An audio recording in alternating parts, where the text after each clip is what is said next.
Hello, everybody. It's Karina. I hope you are well. Thank you for joining us. We are just waiting for a few people more before we would start. Um, I'll be with you just now.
Hello, Karina. Hello, Niku. Yes, I was Ah, just waiting for people to join still. Hello. hi, hi. Sorry about this. I had to reset my Wi-Fi quickly. Yeah. No problem. All right. Okay. So let's start. It is 2 minutes past. Yes. Okay. So let's do it. Okay. Hello, everybody. Thank you very much for joining us. Just want to get my system on the go quickly. I had some technical delays here now. All right. So we are speaking about the practical way of planning of changes in clause 6.3, and this is in the ISO high level structure. So we are going to address this today. The agenda is just like every week, simple and short and simple. Understand our CREST offerings, then understanding the high level structure, and specifically we're going to speak about clause 6.3, planning of changes, then the practical implementation, questions, and contact us. So who are we? We are CREST Advisory Africa, and we are the 13th of June. Next week, we are 12 years old. My goodness, can you believe that? And we have been contracted with 3 certification bodies, namely the PCB with people certification in terms of ISO 17024, the MSECB and DQS. The MSECB is working through the IAS, that is in Canada, and DQS is working with DAX, and that is in Germany. So we are the certified in ISO 17021-1 as well. And so our CREST offerings, very nice picture that we have here. It is our new layout. So let's go for training. So we are doing international certified training. We are implementing what we are training. So advisory services, we are doing that as well. Then leadership development, auditing services that we are doing internal audits, risk-based audits, and other audits that is falling in the domain of internal auditing. Then we've got our Analytics GRC software that we will be talking about in other webinars, and this is addressing risk management. Sorry, I'm saying software because it is software, audit software, compliance, document management software, checklist, know your customer, asset management, business impact analysis. I think we are at the moment at about 12 um, systems that we have got, and we are driving to mature to about 35 systems over the next year. And we are also on this, we will let you know about our subscription services that we are going to put out, that you can buy seats for each and every one of those systems if you want to. Then you don't have to do it through your company. If you want to do it with the company, fantastic. If you want to do it for the company and you just want one license, you've got it with all the services that is in there, depending on your level of subscription. And then international certification audits that we are doing there, and this is on those standards. So welcome to us. And then just want to explain to you quickly the Isolytics ecosystem. So what we are doing here is that, as I've alluded to just earlier, that we are doing enterprise risk management. We are integrating strategy, enterprise compliance, audit management systems, third party. You can go and see there's about 20 integrations there. And this is actually our central engine connecting all the modules that we've got in the 35 modules into one system that you can actually work with it. And this is the systems, just more detail if you want to go into each of these modules. So the understanding of the ISO high-level structure, clause 6.3, planning of changes. And I just want to say that people think that planning of changes is just a change, the change management of the document. They are so wrong, because it is not only that table that you are putting in your Word document and say that we are now on version 2, and the changes between version 1 and version 2 is now this. It's not about that at all. It is about a broader look at change management. So a practical focus on clause 6.3 is why clause 6.3 is where ISO protects you from yourself. So you are ISO are even building in your own protections. So if clause 6.1 manages uncertainty and 6.2 commits the organization to measurable outcomes, then clause 6.3 planning of changes answers a brutally practical question. When things change, how do you make sure we don't break what already works? Very important question there. It doesn't help you to redesign a wheel, really. The wheel has been designed and it's working in various forms, from a bicycle wheel to a wheelbarrow wheel to an F1 tire to airplanes. So clause 6.3 exists because organizations constantly change structures, systems, people, technology, regulations, strategies, and if you are changing in these, you need to make sure that people are on board to know where you are going to. Yes, it's good that it is documented and all these practical administrative things, but do your people know where you are going to? Otherwise, you are going to arrive on that island alone. ISO recognizes that uncontrolled changes is one of the biggest causes of system failure. And clause 6.3 is therefore a control clause, not a paperwork exercise. Yes, you are doing that. And the question is, how are you bringing awareness and communication into the discussion here? So clause 6.3 requires the organization to firstly carry out changes to the management system in a planned manner, considering the purpose of the change and its consequences, the integrity of the management system, the availability of resources, and the allocation or reallocation of responsibilities and authorities. Super important here, because we have already went through clause 5.3. Clause 5.3 is your roles and responsibilities.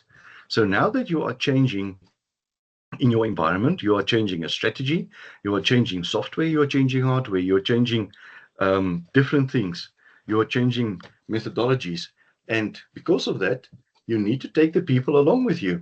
Sorry, I just want to get my little watchdog on the table here with me.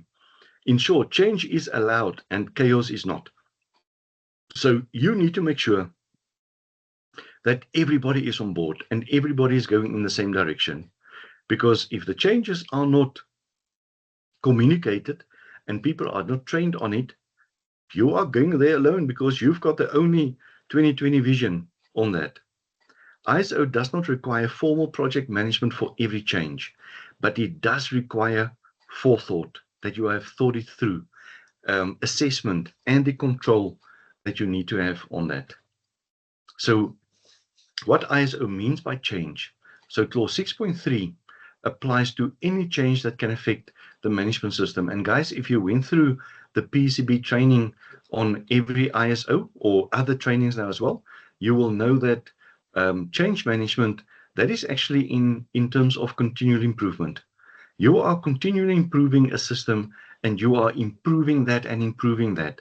And change management, and specifically the PCB training in the 10.1 continuous improvement, they are giving you all these examples there as well. Strategic changes for new services or products, market expansion, mergers or acquisitions.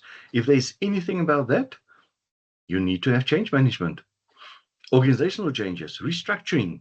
Who is going to be in which positions now? Now that there's positions gone, what do you do with it?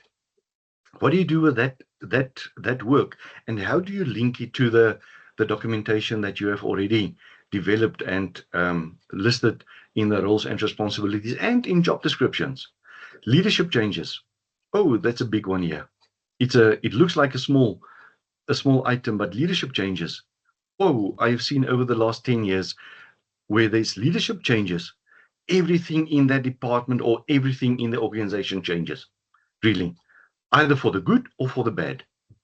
And the question is, you need to make sure that your management system is going for the good and it is changing for the good. And then role assignments. What is the roles and responsibilities that people are going to have with this new restructuring, in this leadership changes, etc. Operational changes, new processes, outsourcing, supplier changes. Oh, and outsourcing here is for me one of the biggest ones, because outsourcing is very easy to do. Yes, we are taking this job and we are outsourcing it, and now everybody stands away from it because it is outsourced. Nobody needs to manage it because experts are managing it there. And we've got expert knowledge there. No ways. You are the owner of that service level agreement. And you need to make sure that those people that you have onboarded in your company that is actually delivering that service for you, they need to know what they are going to be doing, and that everybody else that is managing that contract, and supply chain is not managing the contract, you that are supposed to do this job, you are managing that contract. And then what ISO means by technology changes. So new systems, cloud migration, automation, and AI. Whoa, these are big things. We've been in the last 10, 12, 14 years, cloud. The cloud has been the buzzword from, if you're looking at the initial ones, that was the Dropbox, and then going on to 365, OneDrive, and everything, and Google Drive, and all these things. This is cloud migration, and people need to know, how do you manage that? What is the backup systems? What is happening if something is not working on that part? Automation and AI.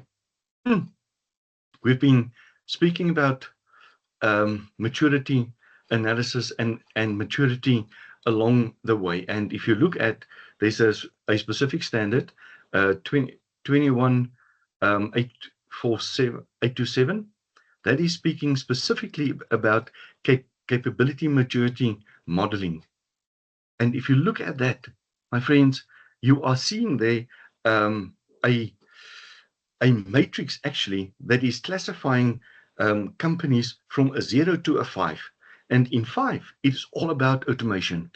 So if you want to be in that maturity analysis and being said that, okay, I am on a level 5, then you need to be automating things, and you need to employ AI on our system that I was talking about, Isolytics. We have been in the last year reviewing everything that we are doing with our core 12 modules. We've been putting it through tests and everything to understand how do we automate it firstly, and how do we go into artificial intelligence? How do we optimize artificial intelligence? And I can tell you, it is a huge thing. It is also a good test, Because before AI became so popular now in the last 2.5 years, before that, wow, our software was on a 5. Now, I can guarantee you that software that was on a 5 two years ago is now on a 3.5 because of technological changes in the industry, technological changes all over the world. And if you don't adapt to that, then you are staying behind. And then lastly, regulatory changes, new laws, new standards, contractual changes that you need to be incorporating in your whole management system, that you need to know that in your new laws, what is in your obligation register, what is in your legal universe, how do you conduct your legal risk assessment about this, new standards as well. As I said, automation, AI, how is that putting you as a company in front of everybody else? As I said 2 weeks ago, I am so proud of the company that of EcoCash Limited in Zimbabwe, that is actually the first company in Africa that has been certified on AI, ISO 42001. That is super important.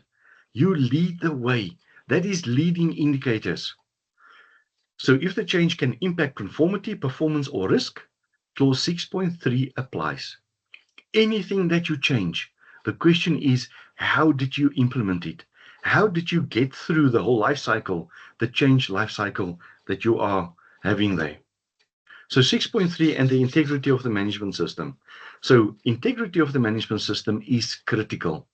What is integrity? Integrity is your name. Integrity is you. Integrity is you that is called Nico Snyman or Karina van der Merwe. Touch my integrity and I will fight vehemently. Absolutely. I will fight till my nails are gone and my hands are bloody because of integrity. Are you doing that with your management system? Or is it, okay, we can do that. We don't have to do it in the management system. So while so ISO is asking, will the change create gaps? Did you do a gap analysis in the area of the change? I don't say the whole management system because that is a fairly big job, but in the area of this change. If the strategy is changing in this whole management system, yes. Is the strategy changing and your, let's say for business continuity, and your business continuity objectives are changing, then you need to be looking at where does it change. Will controls be weakened? That's simple. The controls that you have got now at the moment, let's say we are implementing AI or automation, and we trust the physical and mathematical results that we are getting. Will those controls still work as good as it was supposed to be working? Will responsibilities become unclear? Yes, there is going to be unclearness, especially with AI. Can I do this? Can I use Copilot? Can I use ChatGPT? Oh, what is going to happen with our security? What is going to happen with our document security? And I've been seeing this for the last 3 years. I've been working with AI in my audits over the last 3 years, and people are like donkeys. Really, it is easier to say the company has not tested it as yet. Come on, don't fool yourself. The company is a big global company. It is working on continents. Don't tell me that your company, if you're working on such a big scale and you want to do business globally, are saying that, no, AI is not for us. So actually Google is not for us. We cannot work on Google anymore. We cannot work on 365 because 365 has got an icon there that is saying Copilot. And Copilot is AI. Yes, it's AI. How has it been designed? How do you trust your emails? So if you trust your emails and you go over to the Copilot function there, Did anything happen? No, there's securities that is in place. There's securities that is in place. So the question is, how clear is that message going out? Everybody is using AI, but nobody wants to admit it. It is like the brother in jail, or the sister, sorry. Usually it is brothers that is in jail. We don't talk about it, but everybody is actually using it here on the sly. Will risks increase unintentionally? Yes, because of the intentional use of something or the intentional unclearness of something. Yes, it will. And auditors test this by following change impact across clauses, not just within one department. We are looking at this not always asking, what did you do there? What did you do there? No, we are sitting back and we are looking holistically at the whole management system. And then we are asking, but what is happening there? And what's happening there? And that is connecting the dots, because we are seeing this.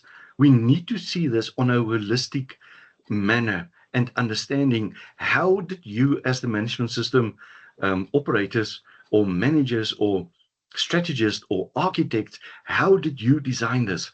How did you go from where you were to where you are now at the moment? A practical example for 6.3 is in IT migration, that is in 27001, as well as in ISO 22301. So migration to the new cloud platform. So what is the purpose there? And what is the practical action there? So the purpose is, sorry, the requirement is the purpose, the consequences, integrity, resources, and responsibilities. And the practical action is, with purpose, improve your scalability. In consequences, new cyber risks. Yes, if you are introducing a new control or a new process, there can be new risks. And the question is, did you consider it? Did you do your assessment on mines before people are starting to work in the mornings with their overalls and with their gloves on? They are performing a task risk assessment. And now that we are sitting here with a management system, we are saying, no, we don't have to do a task risk assessment. We are too high and mighty for those. So new cyber risks, integrity is update your risk assessment. That is giving you the review of what is happening in this holistic space of mine. And can I see 360, or do I just have visibility on 90 degrees or 180 or 270, and what is my blind spots there? Resources, my skills, my budget allocation, and that is facilities and all those kind of things. Can we do this? Responsibilities with new system owners that is assigned. Do they know what they need to do? Because they are novices. They are like people that is running a marathon for the first time. You don't know where to have water breaks. Your pace is wrong. You are burning out in the first 10 or 20 kilos. And that is the practical things of a management system as well. People are so energetic that they are working themselves into a pulp, and then they are finished. They are burnt out, and you can do nothing with that person anymore. So auditors expect to see that risk roles and controls were reviewed before go live and not after an incident. If there's incidents, you must know that my change management did not work well. 6.3 is not just change management. As I said when I started, this is all about the whole process of what do we change. Change management is one of the biggest thing in every company. If you are getting a new HR manager, there's going to be new changes from the HR department. If you are getting a new health and safety manager, there's going to be changes from that guy, especially, or that person, especially in the first 100 days, because they need to make a change and show management that they can do something. So clause 6.3 is often confused with HR or IT change management, and it's not. So ISO focuses on narrower and sharper impact on the management system, the impact on conformity, the impact on risks and controls, and the impact on accountability. That is what we're looking for. Do the people know that they need to do something or account for something if they are not even trained or exposed to the change that is happening there? A simple change register often satisfies ISO or the auditors if used properly. So please implement a change register. I am always saying to my clients if I'm auditing them, guys, take this document, put it through AI, whether you're working with Copilot, ChatGPT, or something. Put it through AI with all your evidence and ask AI to compare it with what is needed in the standard. And I can guarantee you everything that is coming out of there that is a shortcoming or a risk or something that is not implemented, put it in your opportunity register. And in your opportunity register, if there's any changes, go and show for me in your opportunity register that is in 6.1 as well as in 10.1, that your opportunity register is linking all those changes to each other. That's simple. Then you've got the connectivity. You've got AI that is actually inspecting it for you and doing a self-audit for you. So use it or don't. Practical planning questions that the ISO experts will ask you. Why is the change needed? Are you changing because change is change? Or are you changing because change is necessary? What could be affected by it? Which risks change as a result of the change that you have implemented? Who needs new responsibilities and authorities? How do you link 5.3 to this? What resources are required? Because now you've got a new system, you've got new everything. What resources are required? And how will we verify the change worked? That the change has been implemented and that it is effective. I've seen so many times already in risk registers that people are saying, we need to implement this. This is our treatment. Okay, the treatment has been done. How did you evaluate it? Is it actually having a better effect on your internal control effectiveness rating or not? Does it really have a change there, or is this just a paper exercise that you are going through just to show that there was change? So how will we verify the change has worked? And if these questions were not asked, clause 6.3 is weak. And you need to make sure that you are prepared for this in your own company. So audit-friendly change planning example. Here we are. So we are giving you the change, the risk to be considered, the action to be taken, and the owner. So if there's a new supplier, there's a supply chain failure possibly, because these guys has got now a new client and they need to deliver. The action is due diligence. Are you going out to the supplier? Do you conduct a due diligence and know your customer, that you can actually know that this guy can either do it, or I think this guy is actually a one-man band. He cannot actually do this. The owner is procurement or supply chain. New regulations is the risk there is non-compliance. The action is policy updates. And the owner there is compliance. The change is the new system. And within the new system, the risk is data loss. And the action is backup and testing. And the owner is IT. So this level of planning is usually more than sufficient for auditors. And guys, this is not a lot of work. Really, this is not a lot of work. We just want to see that you have considered this in your business, and that you have got the finger on the pulse.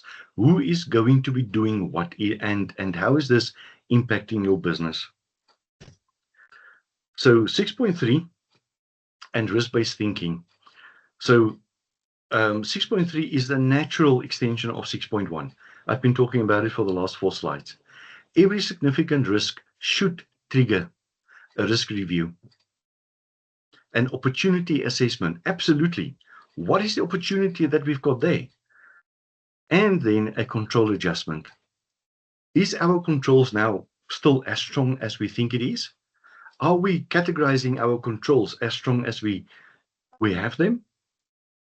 And change without risk review is one of the most common ISO non-conformities.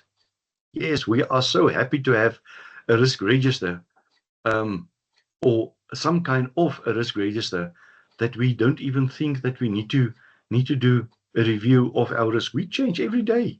Yes, there's daily changes in our lives. But how are we doing the risk review, opportunity assessment, and the control adjustments?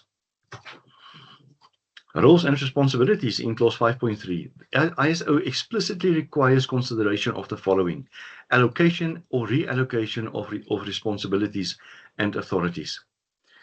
People that has been with me for some time, whether in training or consulting or audits, internal audits or ISO audits, you will know that I am always speaking about show me your internal control effectiveness matrix.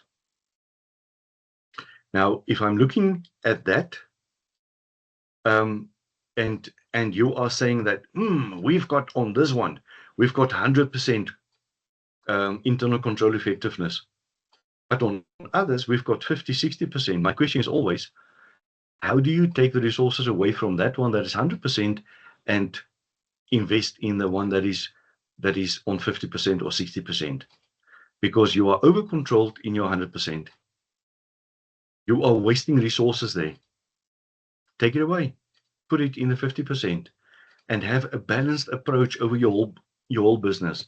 I'm not very impressed if a company can show me one control that is 100%. And we are so proud of it. But the others are sitting on 40, 50, 60%. That's not impressive. Shania Twain has sung a song about you don't impress me much. You can be Brad Pitt, you don't impress me much. The same. This means new roles must be clarified. Decision rights must be reassigned. Accountability must be maintained. And this is going back to 5.3. If a change occurs and no one owns the outcome, 6.3 has failed. I'm going to repeat that. If a change occurs and no one owns the outcome, no one is accountable for it, no one can make a decision on it, then 6.3 has failed. Common audit findings for clause 6.3. Changes implemented informally. That doesn't show me anything. No assessment of the impact. Risks not updated. Roles is unclear after the change, and we've always done it this way. You cannot say that anymore, not in this day and age, that we've always done it that way. If you say it, then you are living in 10 years ago or 15 years ago when your company has started. So very important that you are developing with the time. Plan changes, very good. Impact assessment, excellent. Risk reviews, that's a must. Responsibilities are updated and evidence of consideration. Now that evidence of the consideration, we have talked about this year. Did we consider it? What did we do? How did we do it? And we don't say that you have to implement everything. No, man, we are asking evidence of consideration. Did you consider it? I am always starting here with consideration in clause 4.1, internal context and external context. And there's a beautiful standard, ISO 31000, that is actually giving you everything that you need to have in your internal context and external context. And the question is, did you consider it? And as you are going along and there's changes in your environment, did you consider it? Give me the evidence that you have considered it. Yes, there's no impact on us. Super fantastic. Now, the practical steps. Firstly, identify your change triggers. So the first step in effective change management is to proactively identify the events, conditions, or information that indicate a need for change. And this can be strategic decisions, it can be incidents, it can be audit findings, it can be regulatory updates, it can be all of those. It can be, I am not a big fan of audit findings, to be honest with you. And I will explain now. If you've got monitoring, measurement, analysis, and evaluation, and you have implemented that already with a combined assurance model on 6 levels, I'm not talking about the 3 lines of defense, I'm speaking about the 6 levels and the 6 assurance providers. If you have got those implemented, you don't need to have audit findings, because you can have opportunities for improvement already in 9.1 before you are going to audit findings. Really. So me, Nico Snyman, I'm not a big fan of audit findings. If I have to find, if the responsibility is on me on a level 4 combined assurance model, or on level 3, then what did level 1 and 2 do? Then level 1 and 2 are not competent. Then level 1 and 2 are not doing their jobs. Then I, as a level 3 internal auditor or level 4 external auditor, I have to do the job of a level 1 and 2. No, man. I am not a level 1 or a 2. I'm not a line function. I'm not a specialist function. I'm either an internal auditor or an external auditor. So why does it matter? So this is to stay ahead of risks, to remain compliant, to improve performance, and to create value. And the key takeaway here is timely identification of change triggers enables your organization to respond effectively, minimize risk, and turn change into opportunity. So step 2 is assess the impact. This is what we have talked about already. Assess the impact. So understand the impact that change has got on your risks, on your controls, on your resources, on your responsibilities. Because your resources could suddenly be gone. One of my company, our clients, it's a big company. They have closed their IT department. They've outsourced it totally. So they have retrenched 4,500 people. IT department gone. So who is going to be doing that now in the resource space?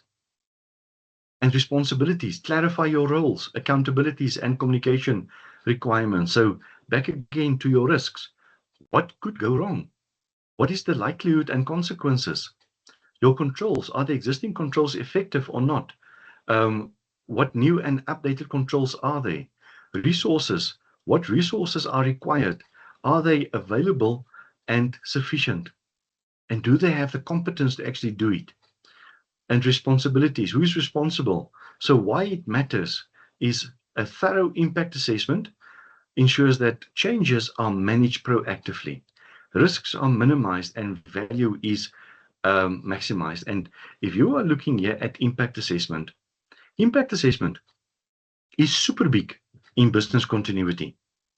They've got there a business impact assessment, a specific standard, ISO 22317, that is speaking specifically about business impact assessment. And if you guys don't have it, go and get it, because you need to do this kind of thing in your change control. If you're looking at the AI standard, in the AI standard under 6.1, there's a risk assessment, risk treatment, and then impact assessment. What is the AI system's impact on your people, on your clients, on your suppliers, on everybody that is actually working in your space? So what is it? How do you work with this? And then plan and approve. Develop a change plan that addresses the the assessed impacts and ensure effective implementation. Approval level should match the risk. Absolutely. So if you've got a high risk, executive leadership need to do that.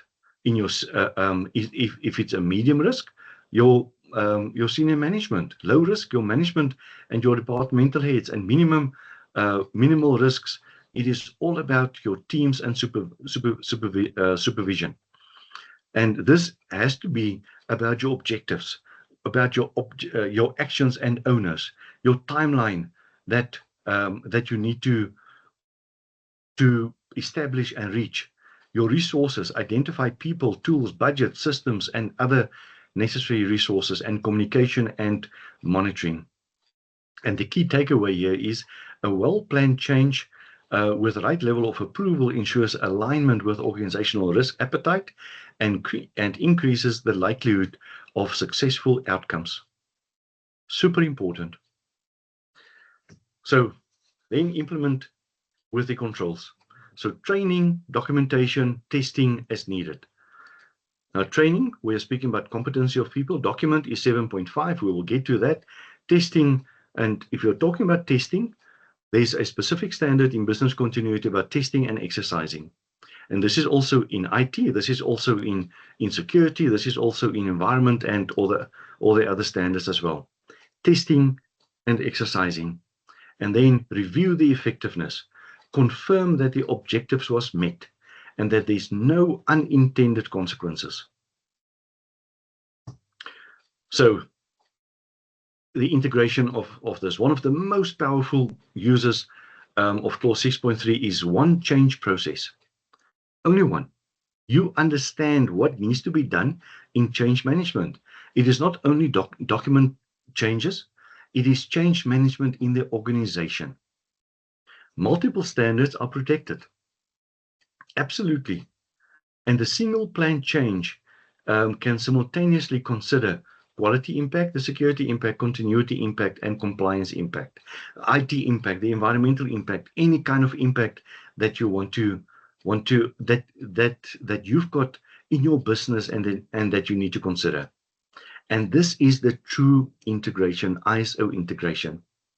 Integration, people are thinking that yes, we are integrating it in documents.